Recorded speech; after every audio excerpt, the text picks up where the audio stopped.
Auschwitz concentration site. Like I say, I could tell you a little bit more about it and about how, like, the bunnies. It was so cute. They didn't want to kill the bunnies themselves, so they would, and each Auschwitz person would be given a bunny to take care of. And they would, because there were bunnies, wild bunnies, and I was paying people or directing people to keep the bunnies from running into electrical fence. And sometimes they would encourage some of the bunnies to run to the electrical fence because they didn't want to kill them themselves, because the people at Auschwitz, they really didn't like killing things and stuff like that, so they would try and encourage the bunnies to get too close to the electrical fence so they could have bunny stew sometimes when the bunnies would get fat. And they would always cry and hold a little ceremony and stuff. Like, there's this one little girl, like, cradling a dead bunny or whatever. She accidentally let her buddy get too close to the electrical wire, and it had zapped itself, and she was heartbroken and really upset over the bunny. And we gave her a new bunny, of course. Anyway, yeah. Anyway, you know, I mean, sometimes people get attached to the funniest things, like I say. Like, there was this guy who wanted this painting. He kept saying that it was his, blah, blah, blah. And, you know, like I said, I really didn't care. You know, it's like, you know, like I said, I had thousands of paintings being made. There's a whole shops of paintings and then duplicate paintings, because they're recreating the masterpieces, or at least the paintings. So there are thousands of paintings being recreated. So to me, you know, if he wanted the painting, then he wanted the painting, and that's fine. Even if he just wanted it, it's like, give him the painting. You know, so I think I had them either pay him or at least give him the painting. And I think he wanted the painting. He didn't want the money or something like that. It reminded him of something or someone. I don't really know. Like I said, anyway, though, I was trying to be compassionate and understanding. Like I say, I'm the Lucifer Star. Titanic, Leviathan, Lusitania, Britannic. Like I say, my people were really, really loyal to me, and so, you know, anyway, like I said, Auschwitz, the Auschwitz sites, or the work sites, were never bad underneath my rule. Like I said, the Germans were doing my accounting, and Germany was overseeing the sites. And like I said, they were trying to execute all kinds of people just for following orders. And I was like, and I kept on trying to say that if they were just following orders, then it's not their fault. They thought that head command or whoever was having them do these things. They should have known better, of course. But if someone's handed a piece of paper and told to go do something, and told that it's important or whatever, it's not necessarily always their fault. So, anyway, and like I said, it's really the matter of what was important. And like I said, it turned out that they were literally running out of food.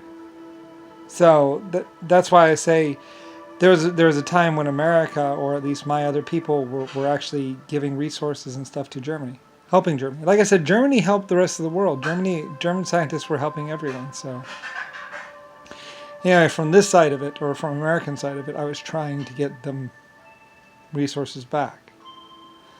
Anyway, it's like, it's all complicated, as you know. So anyway, whatever, it's all in the past. I accepted responsibility. I accepted the blame for whatever was happening. You know, whether it was my fault or not.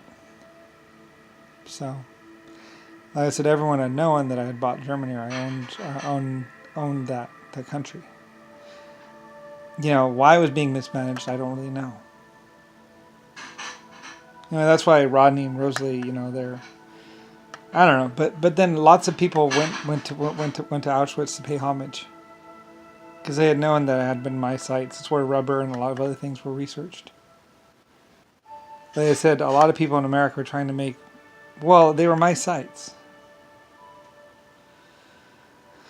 Anyway, at least they were for a while. What happened after, I don't know. Like I said, you can start a business, and your business can proceed just fine, and then, you know, within a month or a week, your whole company can turn into a fucking nightmare. You know, with just one person. So, but like I said, the Auschwitz sites, and sometimes, and I was hearing other things from Auschwitz, like like that they only acted right when the inspectors came. So we started doing surprise inspections on all the Auschwitz sites. Like I said, I would have surprise inspections. And like I said, for every surprise inspection, some people were trying to get into the site saying surprise inspection, but like I said, what they would do is they would be handed a slip of paper saying surprise the inspection, blah blah, and then they would call home office and they would ask, is it really an inspection? And once they got verification, then the whole place would be inspected. So we didn't just let just anyone in, of course, but like I said, that's another part of Lucifer Star is verification with home office or the home building. Of course, communication lines can be interrupted and stuff like that. So anyway, though, my people were doing the best they could. We were trying. Like I said, I think I had just done a cable TV network or some sort of cable network or something, or something massive in Germany when things started going bad. And I said, I don't know. Anyway,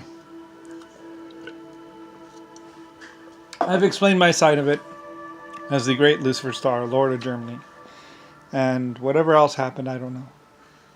Like I said, it's true, I declared war on Germany from America because I was seeing signs of bad things. But like I said, I told them not to carpet bomb. And in fact, I was having my test pilots, having my pilots tell the people when the bombings were going to happen, to try and warn them, to try and, we were trying to stop them. Like, I don't know why they would be carpet bombing the cities. At least, I did carpet bomb one factory because it was old, and we had everyone cleared out and everything else. It's like, why not? I have all these bombs. They were going bad, actually. Like I said, a lot of my bombs were actually going bad because they had been sitting around for 25, 30 years. So, we decided to start using them. We had thousands of ammunitions just going bad. They had been built and they were never used for anything. So I had this one factory that I wanted to take down, so I thought, why not bomb it? So we made sure everyone was cleared out, and I think there was only like 2 or 3 people that for some reason were on the property. I don't know why. Anyway, though, but we had the whole place fenced off. I think they had snuck in during the night, and they were in there, even though it said no trespassing, do not enter. So, I'm not exactly sure. Anyway, some people were trying to, I don't know. I said, I remember my part of it.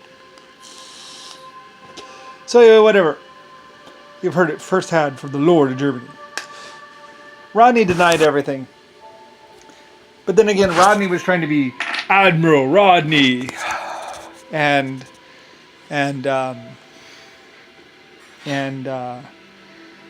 President Rodney or whatever. Like I said, yeah, just ask around about in the old days, I don't know, about Godney and Rick Bash or Rick Bush or whatever. Because he always gets the Bush. Oh, God. Party. Like I said, Rodney and Rick Bush thought that Lucifer Star was my party name or something like that. It's like, it's not a party name. Like, Lucifer Star is not a party name. Or Lucifer Star Line is not a party name. It's not like Starliner or something like that. It's not like Name and Lights like I'm an actor. No. I'm the great Lord. So, anyway, whatever. Like I said, all Rodney and Rick Bush and a lot of other people saw was the money. It's like, what? Like, I kept on trying to tell Rodney, I kept on trying to say, Rodney, this is something great. You can be a part of something epic, or you can choose to do the wrong thing. Anyway, I think he chose poorly. I don't know. Anyway, whatever. Like I said, my Birmingham people actually had a battleship. My Belfast people had a battleship, had a couple battleships. There were a couple battleships being crewed by Irish people, by the way. And they were attacked without provocation, or something like that. I don't know. My Irish people, like I said, my Irish people were the best people ever. They were really loyal. I was surprised. I didn't think they would be that loyal. They were. Surprisingly loyal, like I say. Anyway, whatever. There's a lot of things that happened. I paid them really well, I treated them really well, and they were really, really rich. And rightfully so. They built a lot of ships. They made a lot of money. The Germans worked on those ships too, though. Probably even some, I don't know, there are a lot of people. In society, you know, you have a lot of different groups, a lot of different people contributing. You know, everybody was working hard for one goal. You know, we changed the world. You know, everyone saw that was possible. Anyway, whatever. Later on, like I say, some people got into the White House and they thought some things or something like that, and I was trying to warn them. Anyway, whatever. Like I said, Trumpy, look up, look around. See all those stars in space?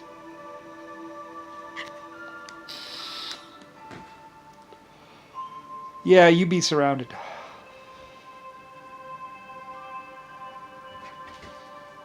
Yeah, whatever. It's complex. So, whatever. Hundreds of trillions of billions of years. Anyway, oh well. Whatever. Doesn't really matter. Like I said, being a leader is more than just being able to go have sex at a school or have sex with whatever girl you want.